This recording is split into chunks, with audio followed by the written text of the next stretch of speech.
Welcome to Short Game Long Talk, a video game podcast where we play short games and talk about them for entirely too long. My name is Eric, joined always by my co-host Jess. Jess, how are you doing? I kind of know how you're doing currently. How are you doing? I am good. I've just been enjoying my summer break, and my foot is currently asleep. Other than Yeah, that, I'm great. great. Is it a really bad tingle or is it like a half tingle? It's not like really bad to the point where it hurts, but like it's bad where you know how sometimes it's just your foot? Yeah. Right now it's all the way up my calf. Okay, so And that's that's pretty what's rough. annoying about it. Yeah. That's pretty rough. It's okay. But in good news, we're joined. We've completed the pairing. We're joined by another guest. We have Emily from No Small Games. Welcome.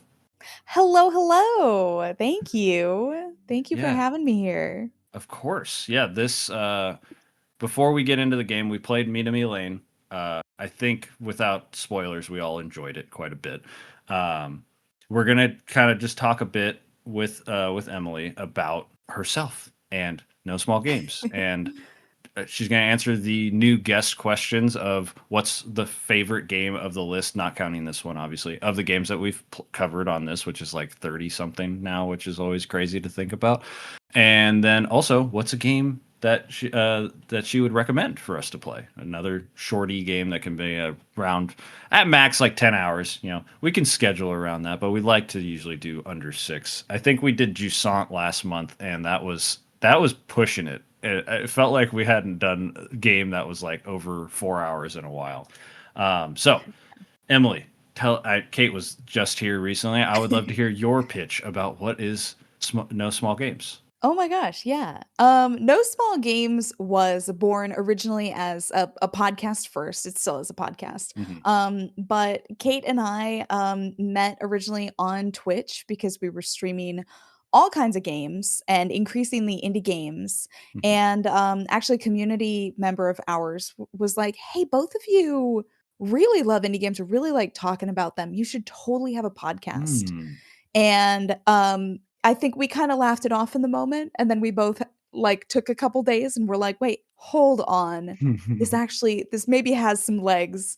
We do really love talking about games, and so we started a podcast where we focus exclusively on indie games. We usually do deep dives into talking about the gameplay mechanics and the narrative for one game per episode. It's very conversational. We're very silly. We're very goofy. We also get really serious. We've both cried a lot of times on the podcast talking about these games. But it's just all very personal. And now we do even more episodes. We do monthly roundups where we talk about demos and new releases and just like kind of go ham on like talking about everything we've been playing. And we also have a website where we're doing reviews. We're just kind of all indie games all the time, but it's not genre specific. We'll talk about basically any indie game under the sun. And we have a great time. It's two buddies who decided to pour a lot of their lives into our passion for indie games. Yeah. No, you guys just celebrated your 100th episode, right? We did, yeah, Yeah, and 3 years. 3 years? I thought you guys started longer than that. Is it I 3? know. It's Wow. been, yeah, a little bit over 3 now. Wow, that's crazy. Yeah. So Wow.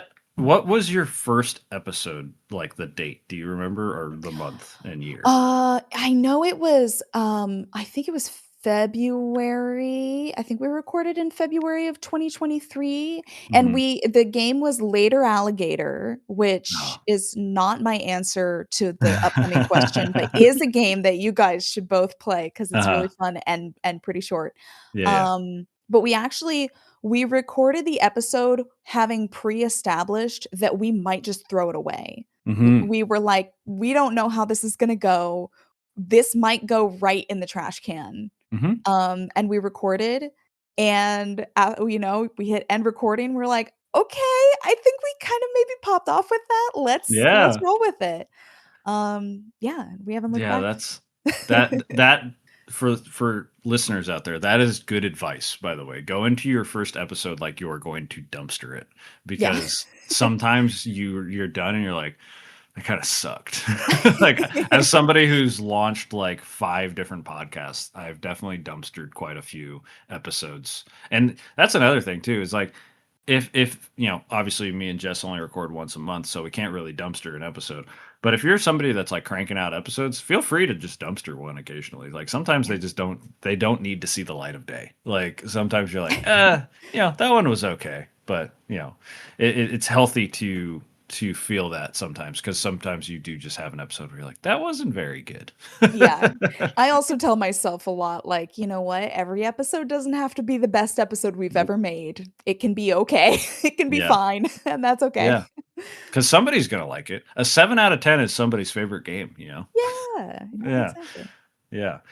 Well, I would like to know, of the games we've covered, all of the games we've covered, what is your favorite, or which one that you just want to shout out or anything like that? You could have any criteria. It doesn't have to be your favorite.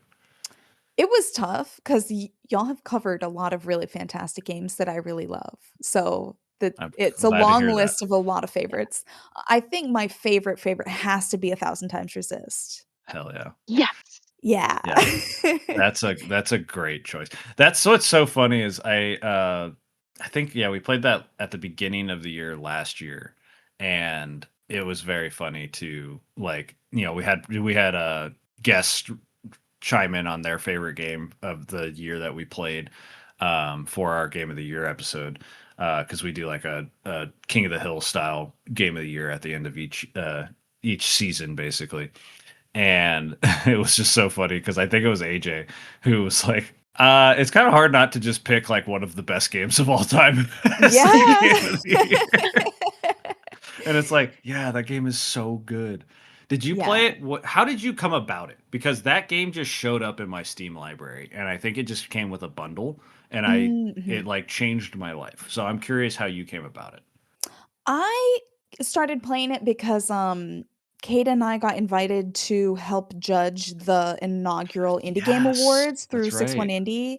And so that November 2024 was Hmm. insane because we get the list of like, here are all the nominees, and we're like, oh, can I swear? Yeah, Sorry. you can curse. You're Yeah, fine. yeah. We're like, oh shit, we have to play like Yeah. 30 games in this month to like try to, Wow. Yeah. so we wound up not being able to play all of them. Hmm. So I played part of 1,000 Times Resist, got a good feel for it. I had heard a lot of great things, mainly from Jenny Wyndham of Hmm. Wholesome Games, about how much Hmm. she loved it.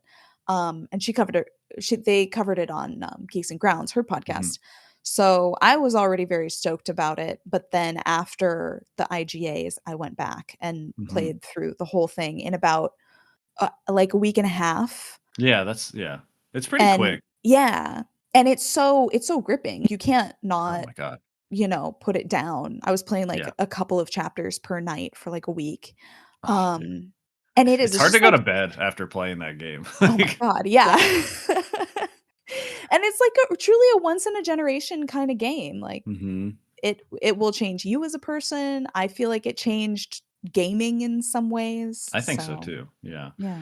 Jess, do you, as somebody who like basically started this podcast with me to kind of expand your gaming, like, I guess I can't think of the word, but just your view of gaming. Like, yeah, can you remember how you felt playing that game? Because I Jess had no idea what this game was.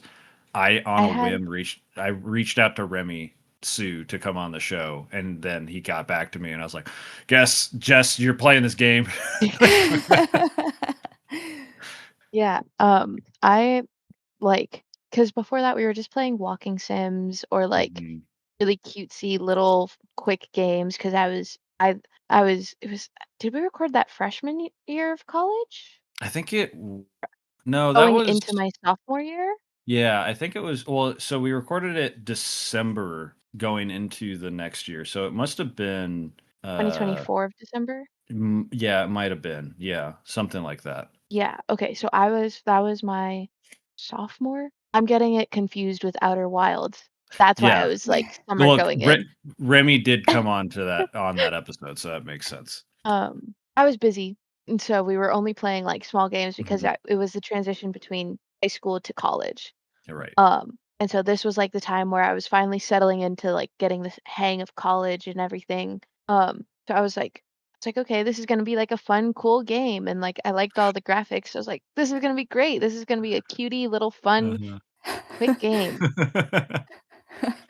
I really loved it though, because it was like very different from what we were playing at the Yeah. time. And now it's one of my favorite games. So I mean, It's yeah. I can't even like say anything bad about it because I did have a negative feeling about it at first, only Mhm. because I was speedrunning it because Mm. this was the beginning of Jess crunching all of the games the day Right. of recording. It did Um, that did start last year. Yeah. That so did start last season. I started the game 2 days before we recorded, got caught up in the whole That's right. like family because I was already back at home for winter Right. break. So I got caught up in like family and friends wanting to hang out. And then day of recording, Eric texts me, "Hey, recording tonight." And I went, "Uh-huh." And like locked myself in my room, told my brother, "If you see me out of my room, throw me back in jail." Like we are staying locked in. So Yeah. I was like a little upset. But it's just a phenomenal game, and I would Yeah. not like have wanted any other game for that month. Yeah, that literally was the first game we played for that season, and it was just like post to Yeah. post the best game we played. It Mm. was crazy. It was it's hard not to pick that one. Yeah. Man, I'm so curious about their new game that they announced. Mm. It's Are You Human is the name, I think right? it prove you're human. Prove You're Human, yeah. And I'm like, oh man, I'm gonna have to be in the right headspace for that one. Yeah. Like, Yeah. I messaged Remy when they announced it. I was like, bro, what the hell is this? And he just sent me a ton of emojis back. I was like, yeah, that makes sense. Yep. I was like, oh man, that's crazy. That's gonna be a wild ride. But excellent pick, obviously. Peabody Award. It's one at the time of recording, it had won like a ton of awards and it went on to just continuously win more awards from that point on. Like, Yeah. what an absolutely revolutionary game. But I am curious about what we haven't played. So, what is a game you feel we have to play for the show? Yes. Okay, this is a game that I really adore. It spoke to me Mhm. immediately when I played it. It runs about, I don't know, 4 to 5 hours, I'd Okay. say, to complete. I think it may have come out the same year as well as the thou it Oh, did. It came out 2024. okay. Um, Same month actually, in May Whoa. Oh, 2024. What It is the? called Arctic Eggs. Oh, I've heard you talk about this game. I talk a Yes. lot about this game. I fucking love this game. Oh Um, man. it's like a collaboration between a bunch of different people. So it's developed by the Water Museum, Cocky Duty, Ab Marnie, and Cameron Janex, who did the Uh-huh. soundtrack, and published by Critical Reflex. And it is this bizarro, Whoa. surreal, futurist romp where you Romp is such a you good word. I have no other word for it. Yeah. Adventure does not cover what No. happens. You've basically been taken out of prison in Hmm. this kind of post-apocalyptic futurist world to be the person who cooks for this kind of militaristic compound, and you Okay. have to cook everybody eggs, and the gameplay is all this wacky like physics-based frying pan Okay. flipping game Uh-huh. where you're cooking eggs and people are tossing cockroaches and cigarettes and stuff in your pan and you have to Ugh. cook eggs for them. But the dialogue is all just so bizarre, so surreal, but at times like really profound. Uh-huh. And it's just I recommend playing it all in one go and just Okay. like absorbing it, soak it all in. And you're gonna feel like you're going crazy, but you're also gonna feel like you like understand life and the universe a little bit better. Hmm. It's just weird, and it's just weird. It is There's a lot of weird. just I'm watching the trailer plain right weird now. moments. Yeah. yeah. I did You not play think a this. poultry pepper peddler, pet Yeah. prepper. What? It's I did had not its think. worst dyslexic moment. I did not think after hearing you talk about this game, I did not think it was anything like this. I did not think we had like PS2 style graphics in what looks like the world of Snowpiercer. Like Yes. Yeah. Yeah. that's incredible. Okay, well, it's on the list. Hell yeah. I will get back to you. I think we've kind of kicked around this year. This season's theme was cute. Next season, I think we're leaning like horror or Nice. creepy. So this Yeah. would fit that pretty well. It would. Yeah. Yeah. So we're gonna be a little looser, but we go from one cuteness right to just flip side, absolute Love it. just Extremes. yeah extremes. You gotta keep them on their toes. Well, speaking of that, this game looks super interesting. Let's talk about a game that's completely different. Okay,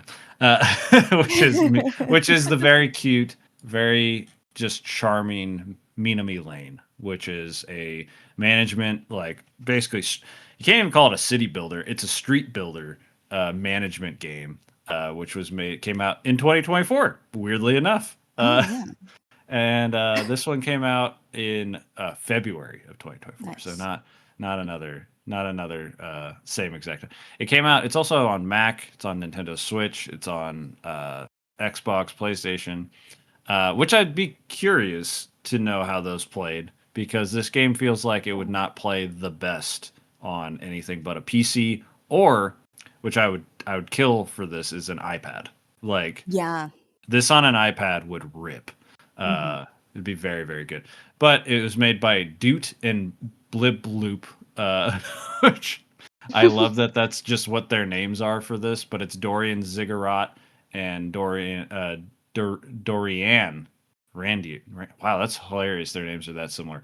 Uh, They're married too. It's a married couple. oh, nice. And I their love names are that. Dorian and Dorian. That's great. Yeah. I love that.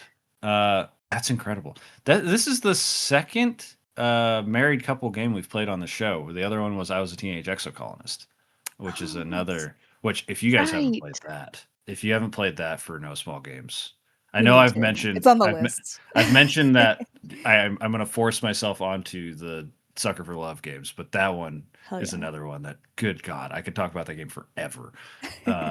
It's yeah. You could lose yourself for a month playing I Was a Teenage Exocolonist, and I did. I did. But Minami Lane is you're just basically looking at a street.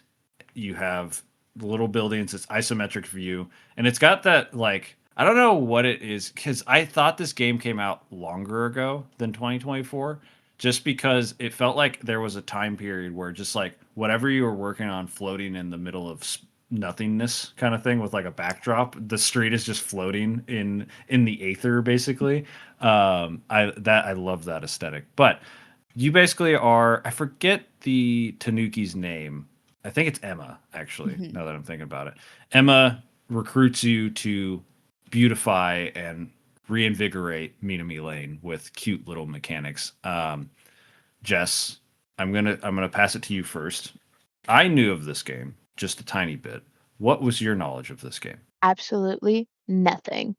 Nice. I'm I crushing it. I you told me, "Hey, we're playing this game with Emily." I went, "Okay," and did not didn't touch it. I just knew it was in our Steam library. Yes, that's true. God, yeah. Cannot give enough props to the Steam Family Library for podcast duos everywhere. It Truly. is it is a game changer. I never feel guilty because I just have to buy the game once and then Jess has it. Because Yeah, I'm not gonna have the broke college student buy games if because I can help it. before it was, "Hey, we're playing this game. Oh, I don't have it on Steam. Here's the 5 extra bucks that you need. Thanks, Yeah, Eric." yeah. We gotta do what we gotta do. Okay. Well, I knew of this game, but I bought it in a bundle a long time ago. So Emily, what was like? Did you play this game when it came out? When you like, did you keep an eye on it during release? Like, how did you come about this game? Yeah, this has been so long ago now Hmm. that I think I first encountered the trailer in a Hmm. Wholesome Direct. That makes I sense. think it might have been in a 2023 Wholesome Direct. Are they not the Um, publisher as well? Wholesome they Games? are. Wholesome Games is one of the publishers Yeah. too. I think they're publishing some of their other games. Because I think they're doing What a sentence. Milky Dude's, Dude's other dude, games. dude's other games. So good. It's so good. So yeah, so I saw it in a Wholesome Direct. I believe I got a key for it, and so Heck yeah. I streamed it. And a lot of my excitement was around just the fact that it is a management game. Mm-hmm. Before I got into all kinds of other games and more action Mm-hmm. adventure type stuff when I was really little. I played a lot of management games and tycoon games and sim games, partly because I grew up with only Macintosh I computers. was gonna So say I was gonna say that's either just like a home computer thing, right? Because I was very yeah. similar. Because my dad would upgrade his PC every once in a while for work, and he would be like, "Here's The Sims 2," and I'm like, "Great, cool, thank you." That was exactly, yeah, all Yeah, of our computer upgrades when I was growing up were pretty much exclusively so I could play the next generation of The Sims. yeah, no, So, for yeah. oh man, that's such a millennial Yeah. experience. Look at the pixels; you could kind of see their face now. Isn't that crazy? Yeah. And then The Sims 3 came out, and it was like mind blowing. Yeah, Yeah. light years ahead. Yes. So, yeah, so I was excited for a management sim that seemed just very chill. Because sometimes you can get really in the weeds with them, and I enjoy getting in the weeds with the city Hmm. builder or a management sim. But this is just very cute and feels very like a fantastic game to just like play while you've got a podcast going or Oh yeah. have a TV show on. Yeah. Yeah. Yeah. So I didn't know anything about this that except that it was a cute little management sim. That was all I knew going into this.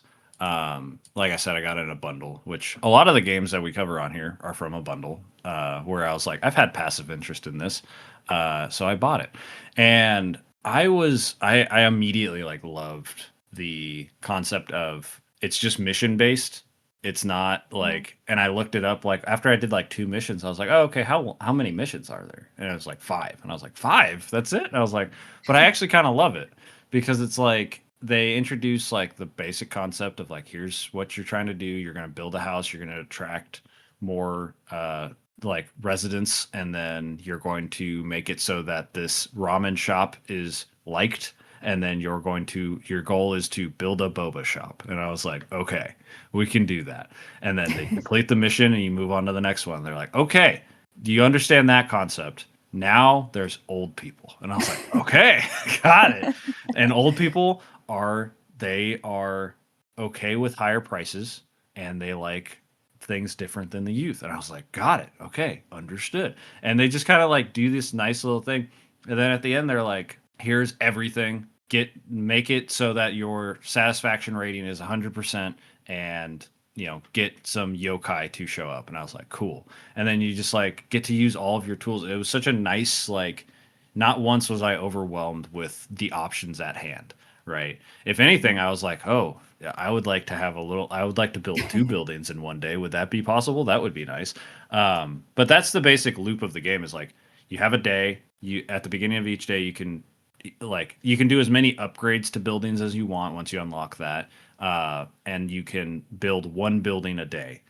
You can build like in typically during each mission you only have however many. Like the first one you only have like the house, the ramen shop, and the boba shop. I think are the two. Mhm. Oh, and a park.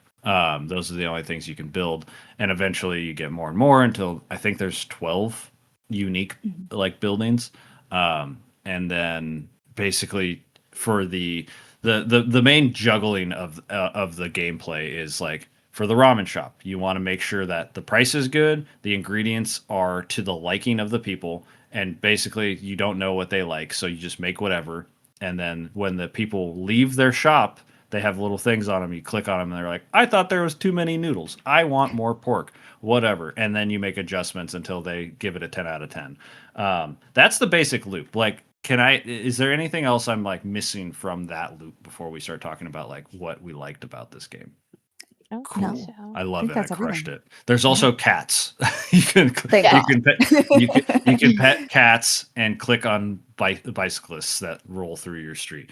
I also really liked that there was you could pause time, normal time, double time, and triple time, which is always really nice. And basically, yeah, I love the aesthetic of this game is incredible, obviously, but I would love to hear Emily, like, what's the thing in this game as somebody you seem to be more knowledgeable on management sims. What is something in this game that kind of stood out to you, whether it was good or bad? I think the thing that I really love about it that does make it unique in the broader sphere of Hmm. management sims is that it's really like a benevolent concept. This is a Hmm. benevolent management sim where your goal is to make a nice place to live. Your goal is to Mhm. make a nice neighborhood that the residents enjoy living in. It's not to make it as big as possible. It's not to Hmm. make as much money as possible. It's to Hmm. make it nice and to serve the people there. And that's so refreshing because that's just not typical of a lot of city builders. Hmm. Usually, your goals are revolving around making a lot of money or expanding as much as possible. Hmm. And I forget which mission this is, but one of the missions requires that you stick to like 6 buildings or fewer, you know? Yes. So I like the Mhm. idea that you're sort of constrained Hmm. in how big this can get. Yeah, and that's a nice little concept too of being like they're like work with what you have and make the things you have better because I think that's Yeah. the mission that they introduce upgrades to you. So they're like you can make this little lane, this small little lane with 6 buildings perfect for the people that live there. Just Yeah. improve what you have and invest into those things instead of just expanding, right? Like Right. just make this better. You can do that. And I thought that was really, really cool. Um, Jess, do you, I know you play some sim games of some sort. Have you played like a city builder or anything similar to this beforehand? And what if this was your first one, what did you think? I used to play, especially in like elementary school, when I would get done with all my assignments Mhm. early and they'd give us the little Chromebooks to play on or to Hell like yeah. do work on. I would just go into Cool Math games and play like Idle Tycoon, Hell yeah. um, Nice. and a bunch of different idle like management games. And so I was like, okay, this is just gonna be like when I saw it, I was like, okay, it's a management game. Hmm. Cool. I'll just make as much money as possible, get all the buildings, move on. Uh-huh. And then I started playing. I was like, oh wait, no, I gotta tailor everything. Hold on, Yeah. hold on. But I really liked it. I think I I agree that it's like such a good departure from how other like management games Hmm. go. Is it I literally was like I was thinking about it at first. I was like, this is gonna be another capitalist thing, a capitalist sim where like it's just about money. And then I was like, this is not a capitalist at No. all. You get All paid. this Yeah. You prices and stuff. I was like, Yeah. nah. 'Cause the youth was like Yeah. they were like, "It's fair, I wish it was lower though," and I was like, "Your wish is my command." My favorite was the old people when they didn't like the price. They're like, it's too cheap. I don't trust it. Yeah. I was like, I see you a little bit, you know, there are Yeah. times when I'm like, Yeah. "Okay, I don't know. I don't know It about depends this." what it is. It's like Yeah. it's a thing of like right. It's like don't undersell yourself. Like Yeah. Mhm. take pride in the stuff you make. You know, yeah. That I love. Like you pick up trash and you get money, right? Like Yeah. Yeah. it is so Pet cats anti-capitalist. and you make money. Yeah, click on Yeah. say hello. It's not you're clicking on them, but you're greeting cyclists that roll through your town. Like there, it's so good. And the This cyclists game, give you, good luck. yeah. Yeah. Yeah. Also, oh man, we didn't talk about the one mechanic that they introduced, I think, in mission 4, which makes I want to explore because we just played through the missions. Mhm. And then there's the free mode, which I'm going to let my wife run free with. Like I'm very excited to see what she comes up with. Um, but then there's also there's a mode where it is the free mode, but there's like you start with like limitations and things like that. I would play the hell out of like a roguelite of this where like every day because they kind of do it with the newspapers. The That news. mechanic. Yeah. The first time the mechanic said it said like influencer goes viral for this, and then it said youth have a new favorite boba recipe, and I was like, my 10 out of 10 boba recipe doesn't work anymore. And I was like, oh no. But also great because like I get to revamp my stuff, which is cool. But I was just like, oh man, I could play like a like daily challenge of this every day. Like no problem. It would be so fun. Yeah, I am very curious, like uh how well did you guys balance the recipes, right? Because that's the real challenge of the game. Everything else is like you can be patient, you'll make enough money to be able to buy the thing and whatever. But balancing the recipes is the boba shop, the flower shop, the ramen shop. Balancing all of those and getting those to high satisfaction and with the price and the ingredients is kind of the crux and actual difficulty. It's not very hard, but it is the one difficult part of the game. So, Jess, I'm going to pass it to you because I would be curious how you managed to balance everything. I'm gonna be so for real with you right now. I disconnected and just reconnected. What was the question? Totally fine. The question was, how did you balance and how did you feel about? You never left, by the way. So, Oh, um, yeah. Uh, how did you balance the recipes, right, between all of the different restaurants with the youths and the elderly? How did you feel the about? elderly. Yeah, how did you feel about that mechanic? How did you do with it? And what was your overall experience? Yeah, for me it was pretty easy because I caught on quick that I couldn't appease both audiences in one shop, Hmm. so I just had to go buy another shop. And I don't know, it was like I was clicking on everyone every Hmm. single time I saw a thought bubble. I was like, "What's new? What's new? What's new? What's new?" Yeah, yeah, Even if it was just like their funny little chat of like, "I'm yeah. having a midlife crisis and I'm not even middle aged." Been Um, there. I've been there. but so it was easy for me to balance it because it was mainly just like, okay, this old person said that they want less pork. This young person says they want less shrimp. Okay, we'll Hmm. fix that. Yeah.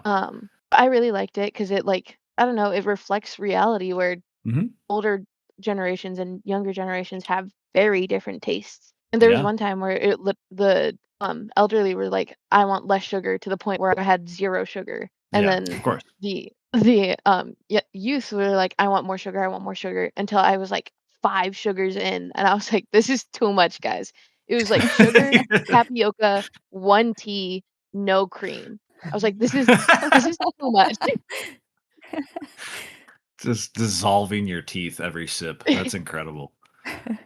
Okay. Well, Emily, for how did you like this mechanic? Whether it was because I think you played it. Did you replay the game for this, or did you just kind of Mhm. re? Okay. So I'd be curious, the first time you played, and then this recent time, like how that mechanic felt. Yeah, I think the first time I really tried to figure out, like, is there a balance? Is there a sweet Mm-hmm. spot where I can make everybody a little bit happy? It's not Mm-hmm. gonna be their favorite thing in every shop, but it's gonna be enough to Mm-hmm. boost the sort of satisfaction level. Um, and then this time around, I really leaned into Jess's strategy of like, we just need separate. We're gonna have, and I started Mm-hmm. naming them because you can rename the Yeah. little Mhm. restaurants. I started naming them like youth konbini, elder konbini, and just like totally separating Yeah.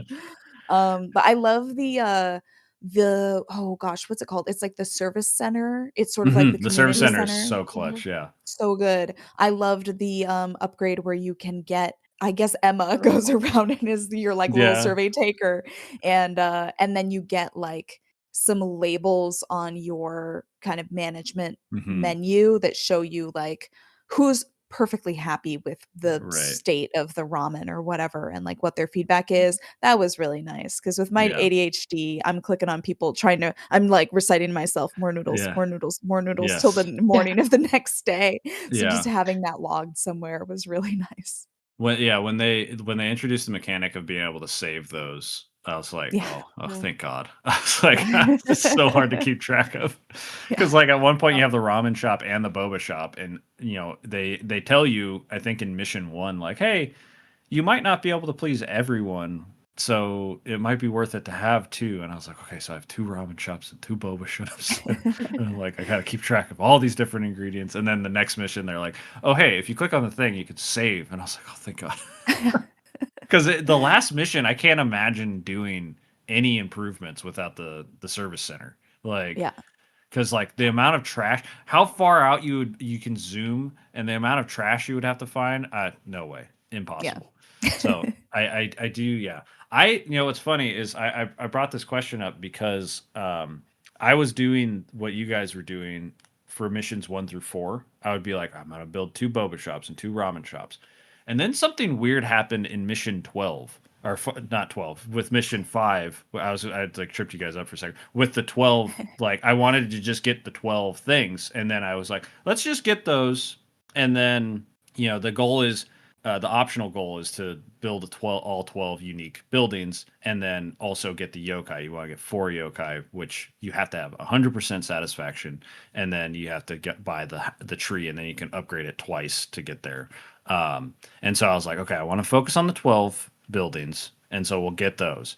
And as I was doing that, I was just like nailing things to get like 7 out of 10 on every building, and then 10 out of 10 on the prices, because I also got really lucky on a newspaper where youth got more money, so I could set everything the same.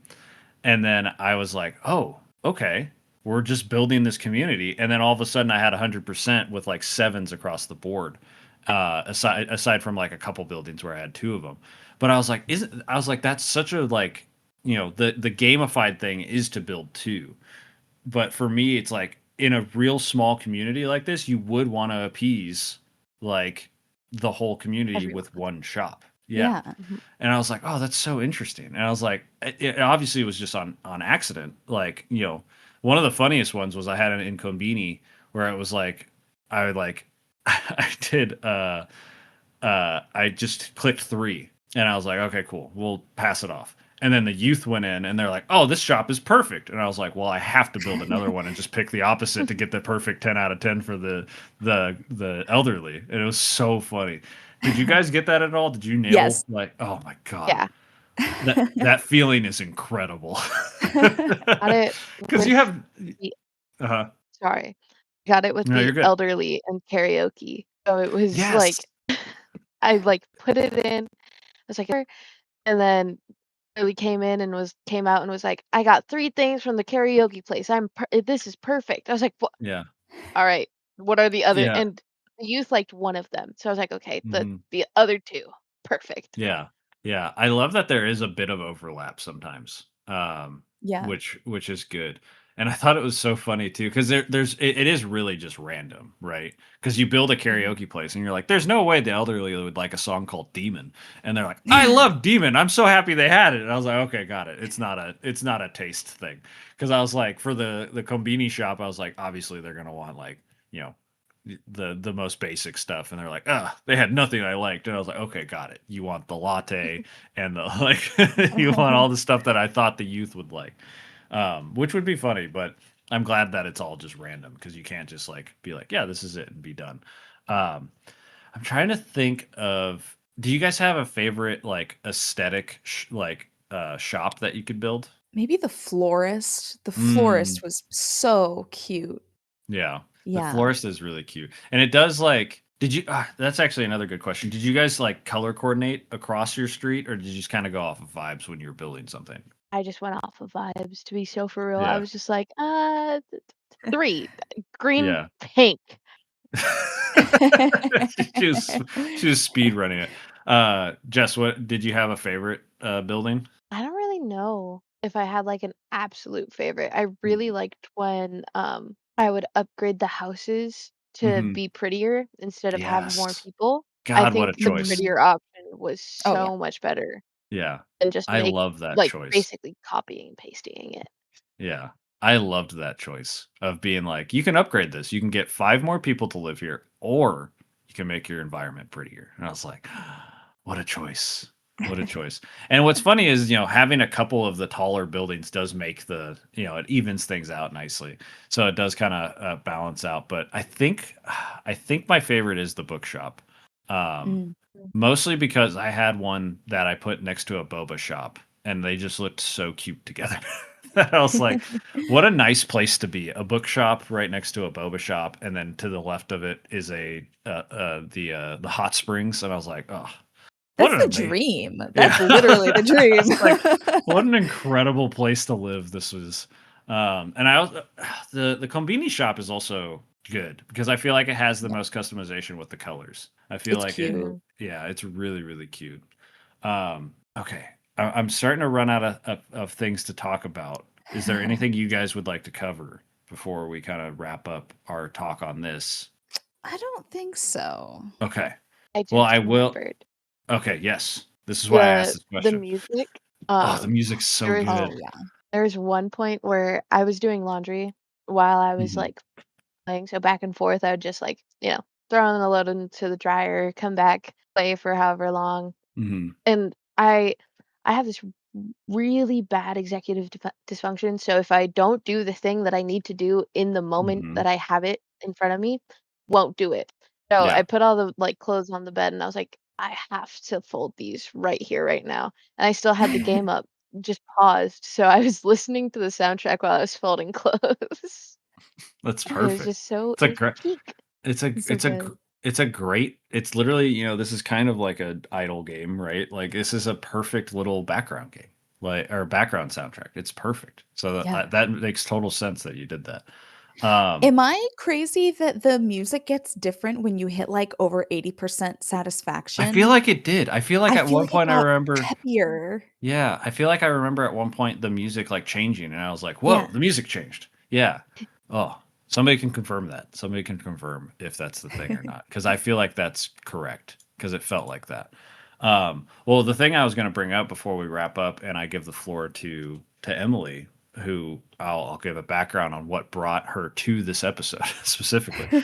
Um, I love when games make you click a button that says like something like say goodbye. Like it makes me like so emotional when I was like, "Oh, cool, I built this little thing." And then Emma's like, "You did such a good job. Like you don't need me anymore. Like we'll have to say goodbye." And I was like, "Oh." And then I was like, "Oh, that's really cute." And then the button that normally says like continue says like say goodbye, and I was like, "Damn it, they got me again." Like this is so cute. Cause like I don't want to leave this. Like I made this cozy little home. I took a screenshot of it. Like I was like, this is great. This is so cute. Um, so I just want to shout that out. It's such a nice little like detail of being like, oh, this is very cute. I love this. But yeah, this game was great. I adore. I like it. Makes me want to play more games like it. Like quick management games that have a like definitive end. I think is a very Mm. cool little thing where you're like, we're just improving the lives of these people, and like I think I think it's a game everyone should play and realize that hey, no, the goal is not to make the most money. Yeah. It's to make the world around you better. That's the goal. That's the goal. Okay, so yes, a little background. I was listening to No Small Games. Emily mentioned that she has a TED talk about the problem with management sims. And I said, hey, please come on the episode that we talk about this management sim and then give the TED talk because I'm so curious about what that is. So, Emily, the floor is yours. Well, I really appreciate this because I haven't really gotten a chance to get into all of this before, Hmm. and I'm excited to hear what both of you think about it Yeah. because this is a genre that I've been playing for so long and is a favorite genre of Hmm. mine, one of several. But I feel really like management sims are very near and dear to my heart, so Hmm. it's important to me. And this actually came up. You just mentioned you would like to play more games like this. This originally came up again for me recently because I wrote a preview of the game Treetopians, Okay. which is coming out, I think sometime soon. I don't know that it has a specific release date yet, but it's very similar to Minami Lane in Hmm. its kind of worldview and being kind of an anti-capitalist game. And I think it's really cool. So, It's very cute and looking. I pulled it up right now.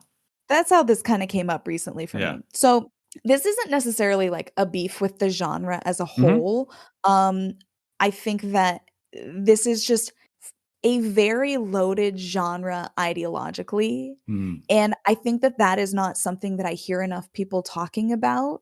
And I think it's just important to recognize that as we're playing city builders or city managers and to look critically at what these ideologies are that are baked into their systems. Hmm. Um, because they're mostly built around systems that in theory reflect how we see the world, right? They have a Mhm. worldview to them.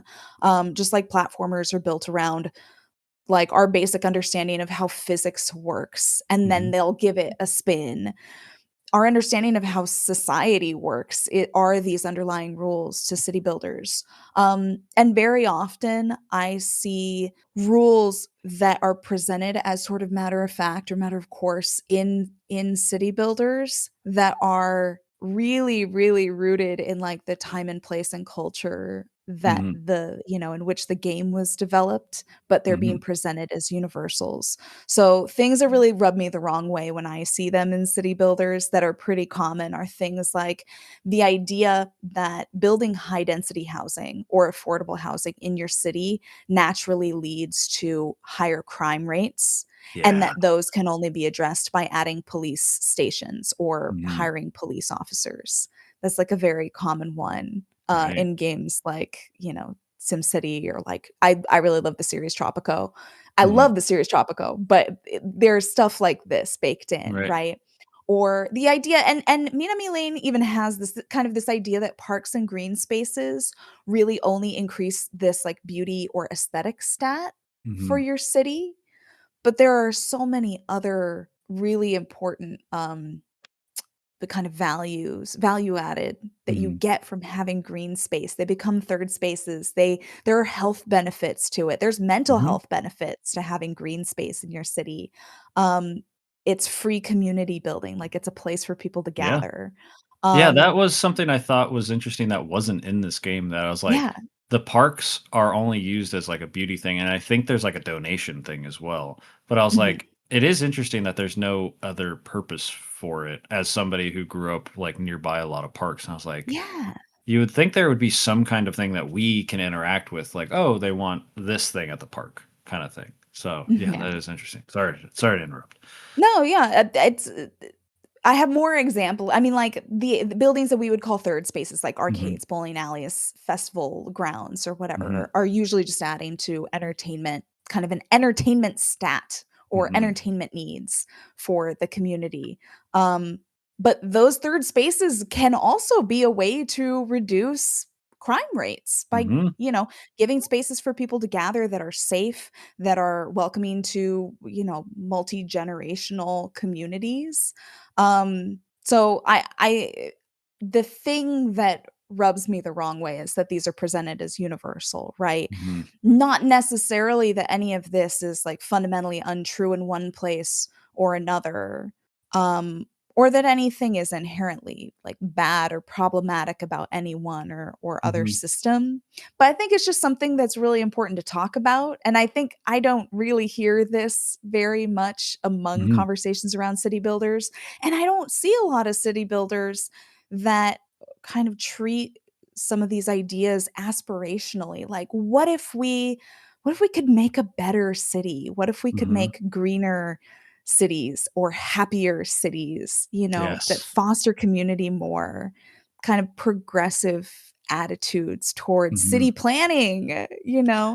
What if we could be more like Finland, basically? It's like, Yeah, like yeah. the Nordic countries. Like, yeah, I think that like it's such a good point when you started talking about lower income like housing and like, affordable housing and things like that. I knew exactly like the next couple sentences that were going to come out of your mouth because, that is the world we live in. And I was like, God, that's so stupid that that's the thing and not like, Yeah, why can't you build a resource center that's like that's what helps and things like that. Yeah. right. Yeah, that's Or so interesting. somehow generate better jobs, Mhm. that Yeah. people can help people, lift themselves out of poverty. Also, just Right. this idea that like single family homes or more spread out homes are just inherently going to make people happier Mhm. and feel better about the city, because that's Yeah. usually also tied to kind of an aesthetic Mhm. stat. Mhm. Yeah. That is so interesting. And especially because 'cause you're gamifying it, right? Like, that's where I think the dissociation between, like, what you're doing as a as the person in charge of the city and, like, it's just a game, right? So you're like, Mhm. 1, I want it to look nice, and 2, I want all my stats to look good, but you're not actually thinking about the underlying, like, what all that means, kind of thing. Like, why is that example, like you said, the affordable housing, why does that increase crime rates? Why does that then need to have more cops? Why does that then lead to, like, why is that the thing that's lowering crime rates when, like, most of the time cops do not lower crime rates? Yeah. Like Yeah. when in reality, as somebody who worked in behavioral health, one of the jobs that I applied for coming out of college was working as a crisis interventionist for the police, right? To be like, instead of them going, I go to those circumstances and help people with their issues instead of, sending a cop who doesn't care. I think that is such an interesting point. And like, it is so obvious when you started saying it. I was like, yeah, obviously this is where she's going. Um, so yeah, that is very. I do have a point, but Jess, I wanted to hear what some thoughts from you listening to that. You just made like I just agree with everything. It's not I don't like have any more comments to add. You guys basically Hmm. covered everything that I would also add on to it. Hmm. So the thing that stood out to me, Emily, that I was thinking of when you're saying that is that, you brought up like arcades and bowling alleys and like all these different places and like bars or whatever, right? That the third spaces that in a management sim is just like a source of income or entertainment or whatever. And I thought, and I was like, what's very interesting is where management sims, like city management sims or, business management sims or whatever, could take a page from, which is like a completely, it's been there since the start, is like life sims, is like Mhm.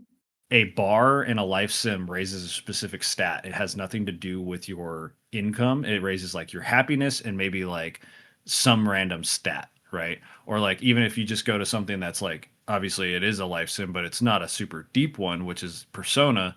You go to the arcade, it increases this stat and then like can improve your relationship with this person, kind of thing.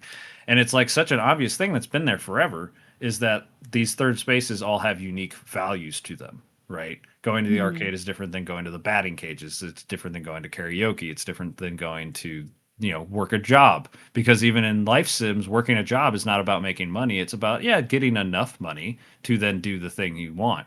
But it's typically looked down on as like, this is the worst option kind of thing, Yeah. right?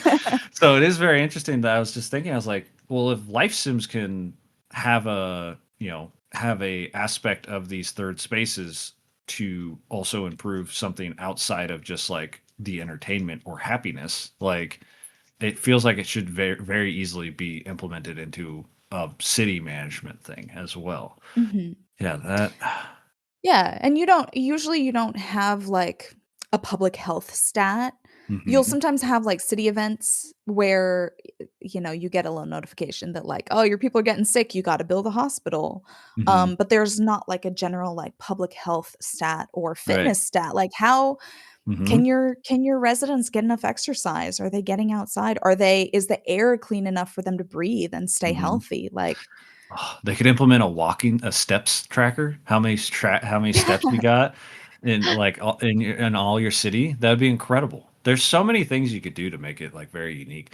Like I was literally just thinking of like, combining a life sim and a city management where you could like you randomly get put into the like shoes of one of your residents, and it's like they have a goal, and it's like, can you accomplish that goal in the city that they're living in, kind of yeah, thing. oh, I love that. Yeah, it's Yeah. that's my TCM brain of like, we do the game blender over there where we just randomly select two games and make a concept. And that was where I was like, yeah, how would it feel like to live as one of your random citizens, where it's like, oh, today you're the person that's living in affordable housing, and like your goal is to like get food on the table tonight, right? How do you do that? And is it accessible? And like, it could really eye open like how you are as a city manager, kind of thing. It's an untapped thing that now you have my head spinning of like ideas of like how a game could be better. And I do think, yeah, go ahead. If the demo for Treetopians is still up, you It should go is. check it out because the scope is kind of similar to Minami Lane where it's pretty, condensed. It's Mhm. not like, at the scope of a huge city, but you do have this element where like all of your little citizens, they have stats where they might be very adept at like they might be very strong and they might be very clever or something Okay. like that. But they also, so that's how you might choose to assign them to different roles and tasks and stuff. But they also have personal aspirations. So I love that. you'll kind of invite new villagers to your tree. They all live in a tree. Yeah. And they might show up and be like, I've always wanted to be a teacher. And maybe you don't have a schoolhouse yet or whatever. They're like, I've always wanted to grow things. Okay. And so, maybe you can't assign them to the farm yet, but that can be like you can kind of help your little guys like self-actualize Yeah. basically, in addition to growing the community. And I think that's a really cool balance of the community needs and individual needs. 100%. That's so smart because it's like that's literally a mechanic in The Sims, right? Like it's like you have a main goal that like you're working towards the entire time that you're playing as like, you're managing that sim. So it makes sense to have this. And I think it says Treetopians is a cozy colony simulator, right? And I think that's where it's like in a colony or in a town or in a street or in this case a lane, it's very easy to like get rid of a lot of the things. So the difficulty is like the bigger your scope is of the thing that you're managing, that's when the dystopian like capitalist hellscape like starts to sink its teeth into it. And I think that's so interesting. It's like, yeah, I could literally talk about this forever. Like this is so interesting now to like be like there's so many different solutions you could do. And the Treetopians thing I think that is really interesting. I added, I haven't downloaded it yet, but I added it to my library to like check out because it's like giving the individualistic like this is your citizen, this is what they want, help them achieve that while also they're bettering the area around them. It's just it seems so simple. Like it seems so simple, but people just want like number go up, big money, like then at the end send in Godzilla to destroy it all, right? Like that's how the city managers end up ending. But it feels like untapped potential of the genre to be able to do something where it's just like, what if you just like make a place that's like nice and walkable, like, and people are happy there, you know? And then maybe the money comes anyways. Maybe that's the other lesson is that like you made the people happy. Now they're spending more money and now you have that money, but like you were never price gouging people. You weren't like pricing them out of housing or anything like that. And like crime rates were low because people were happy and they had a community and they had third spaces like a park. Like, yeah. Oh God, that's so interesting, Emily. That is so interesting. I'm glad you think so. Yeah. I think so. Yeah, you could talk about that forever. You really could. Yeah.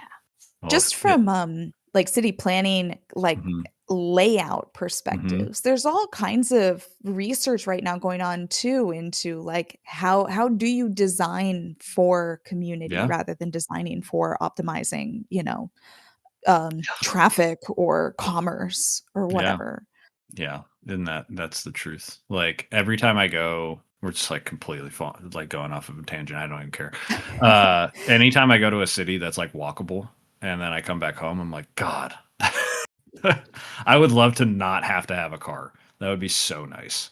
Like I would love to just go somewhere and be able to walk out my front door and then go to the grocery store and then come back. Like, or even just need a scooter. Like that would be so nice. Like, oh God, yeah. This is a very interesting topic that I'll probably ask you to come on like the content mill and talk about probably. Hell yeah. So that we could just do the whole episode about that. But any closing thoughts on your topic?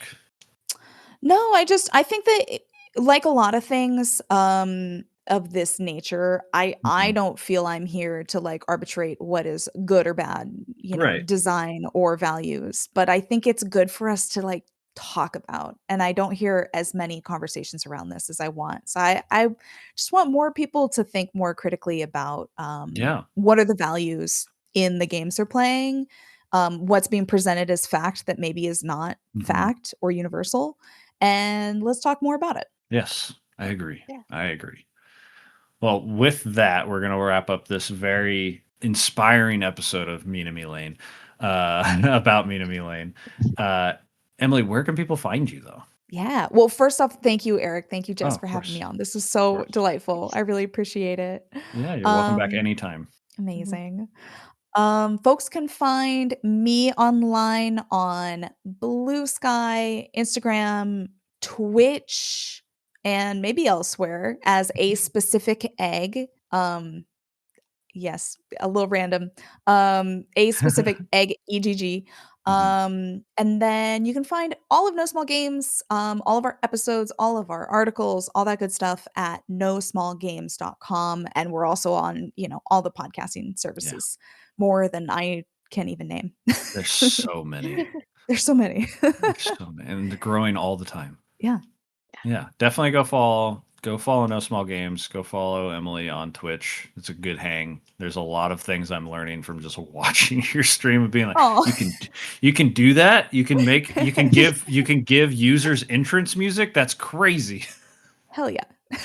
Yeah. But Jess, where can people find us? Where can they You go can if they want find to talk to us and chat with us? you can find us, all of our links at coti.pika.page. That's COTI.PIKA.PAGE. There's links to our Discord, to everyone that's part of our Discord, links to our show, which I don't know how you'd be like If you want to navigating follow us, that we're if you not really aren't here. yeah.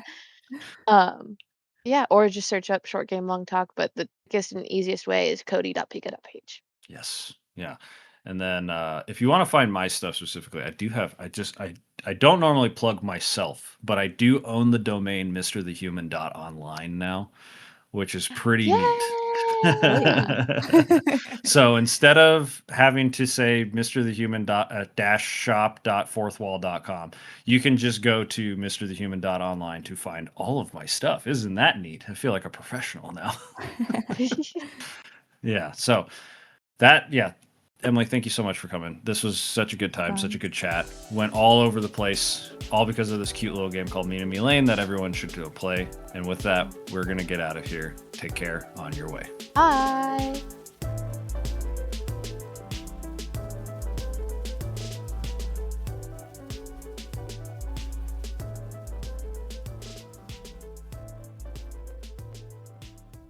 Okay. Cat. Okay.